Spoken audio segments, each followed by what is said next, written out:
The Civil War ended on April 9, 1865, but the end of the war did not see an immediate end to the tensions between the North and the South that had existed for decades.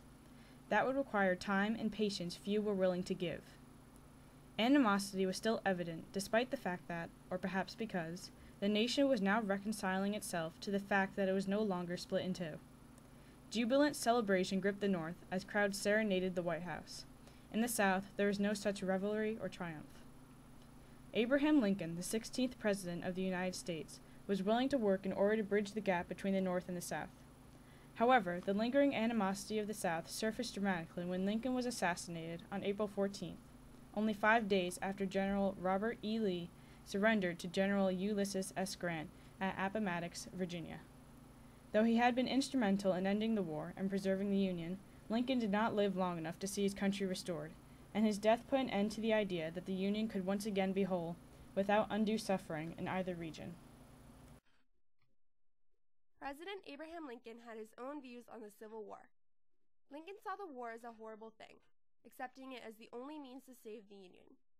Lincoln also viewed the South's efforts to secede as a legal action, believing the Constitution made this so, and that, at the core of this struggle, slavery was the main issue. Still, his main concern was to do whatever necessary to preserve the Union, even if war was the only answer, as it appeared to be so. Attempting to do this, Lincoln used the Constitution as a means to allow military arrests as well as to show why the South was incorrect in its actions. He also gave the Emancipation Proclamation, denouncing slavery and, thus, the struggle itself. In the Gettysburg Address, Second Inaugural Address, and other works of Lincoln, he also made his stance known, supporting emancipation, supporting the Union, and finally, supporting the Constitution. Though he helped the tides of war to turn in the North's favor, he also made a point of showing his partiality to the Union rather than a specific region with his efforts in putting the Union back together after the war, starting in 1862, when he began to work to combine the Union and the Confederacy again while still maintaining a sense of order and power and hoping to end the war on a peaceful note.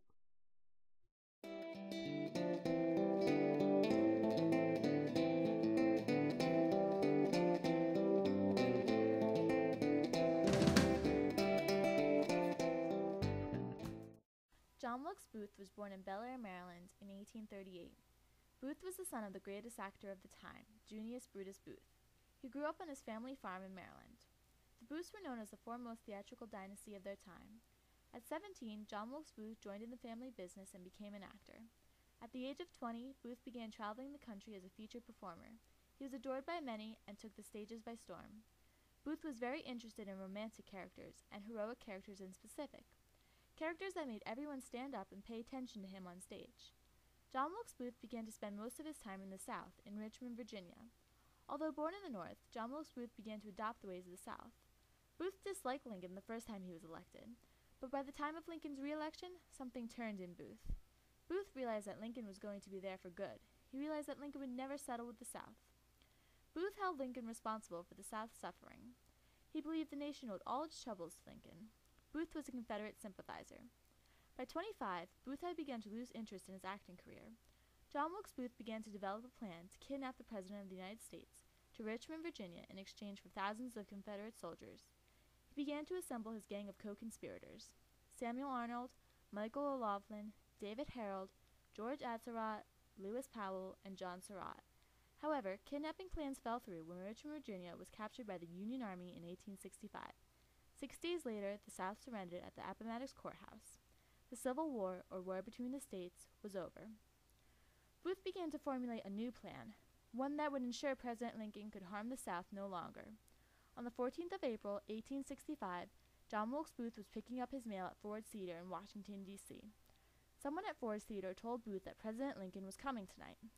Booth entered the theater and went to the president's box, and in a small antechamber made a small hole with which to brace a stick of wood to jam the door from the inside. Booth then met with his fellow co-conspirators and discussed the plan. It was decided that a mass attack would be executed. Booth was to assassinate Lincoln, George Atzerodt was to kill the Vice President, Andrew Johnson, and Lewis Powell was to kill the Secretary of State, William Seward. The plan was set. The building in which Lincoln was killed was Ford's Theater in Washington, D.C. It was built in 1833 as a First Baptist church. but it was abandoned in 1859 and renovated in 1861 by John T. Ford, who transformed it into a theater. Due to the celebratory spirit in Washington prevalent after General Lee's surrender, Lincoln visited the theater so as to witness a performance of the play Our American Cousin, a popular comedy of the time that was about the introduction of an awkward American to his upper-class English relatives. Lincoln had visited Ford's theater at least a dozen times prior to this, once to even view a performance in which his future murderer, John Wilkes Booth, had starred. On the evening of April 14th, Lincoln and his wife Mary, along with Major Henry Reed Rathbone and his fiancée Clara Harris, arrived at Ford's theater at about 8:30 p.m. The four of them took their seats in the presidential box of the theater. At about 10:15 p.m., John Wilkes Booth's plan reached fruition, and he became the first person to assassinate an American president. That evening, Ford's theater was lively and full of action. The mood was good, a comedy was being acted out, and there were few signs of an impending struggle.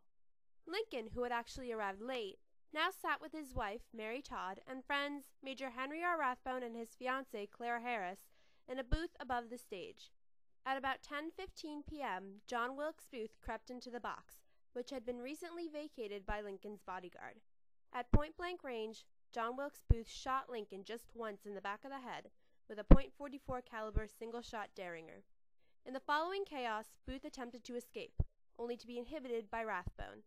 In the tussle, Booth managed to stab Rathbone in the shoulder before jumping over the edge of the president's box, dropping many feet before landing on the stage, during which he shouted, "Sic semper tyrannis," meaning, "Thus always to the tyrants."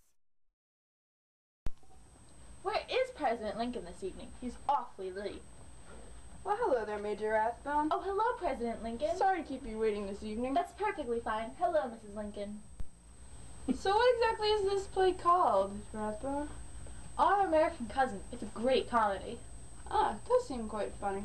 And the 40th Theater here is pretty nice. It's quite nice, isn't it? Yeah, it is. Ah! Oh. Hey, wait a second. Have you seen my bodyguard by chance? Oh, I think he went to go get a beer or go get a better seat. Yeah, I suppose so. I wonder. Ah! Sic